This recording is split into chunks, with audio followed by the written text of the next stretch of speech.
Rizik dan Bahar itu ternyata tidak nantang perang ya, cuma caper, cuma mau playing victim itu. Saya itu tadi nggak sengaja mendengar suaranya Rizik dan Bahar itu ya.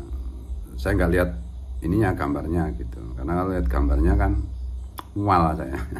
Vibe-nya itu kan kotor, menjijikkan, jadi nggak saya lihat. Nah, setelah saya dengarkan itu ternyata baik Rizik maupun Bahar itu ya tidak nantang perang sebenarnya, pura-pura nantang perang, caper. Intinya kan supaya pribumi bereaksi, supaya pribumi menyerang Habib, membunuh Habib, tuh, memerangi Habib. Terus nanti kalau itu terjadi ya bisa playing victim, kami diserang, kami dianiaya, kami di apa gitu, anunya gitu. Kenapa begitu ya? Karena Rizik itu dan si Bahar itu sadar benar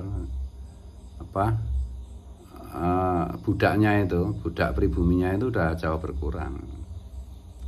Cuma sekali lagi kalau memang ya terpaksa harus perang, harus bunuh-bunuhan, ya memang kalau memakai hukum fikih klasik gitu ya sebenarnya, karena Habib itu menipu umat Rasulullah, mengaku-ngaku keturunan Rasulullah padahal bukan, bugot kepada negara. Mereka kayak si Rizik itu teriak-teriak Pancasila, Bhinneka Tunggal Ika.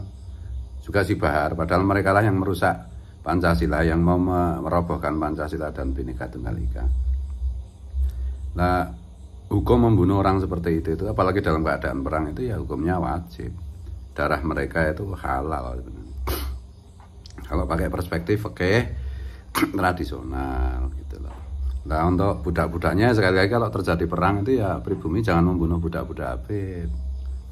Ya tangkap aja, diikat saja gitu.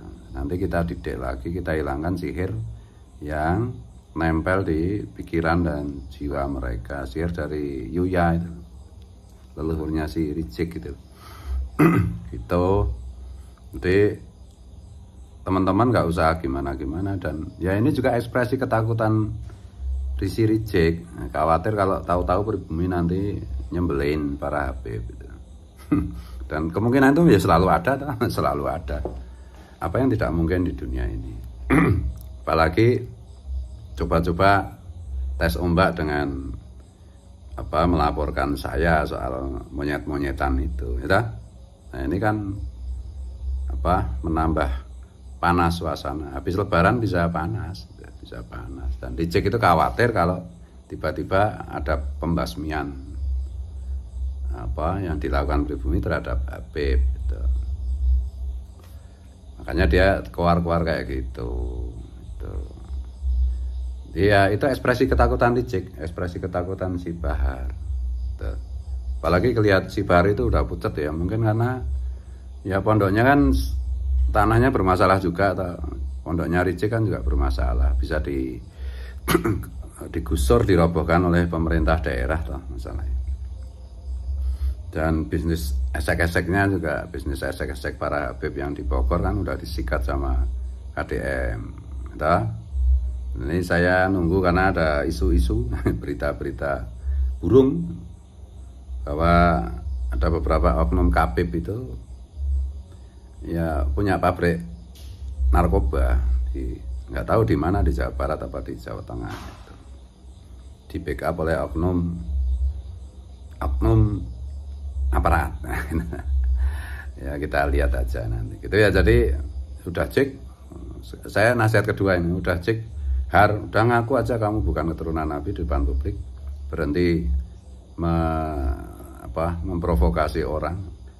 Memang Rizik sama si Bahar itu kan kalau ngomongnya provokasi terus dan membolak-balikkan fakta dan kenyataan.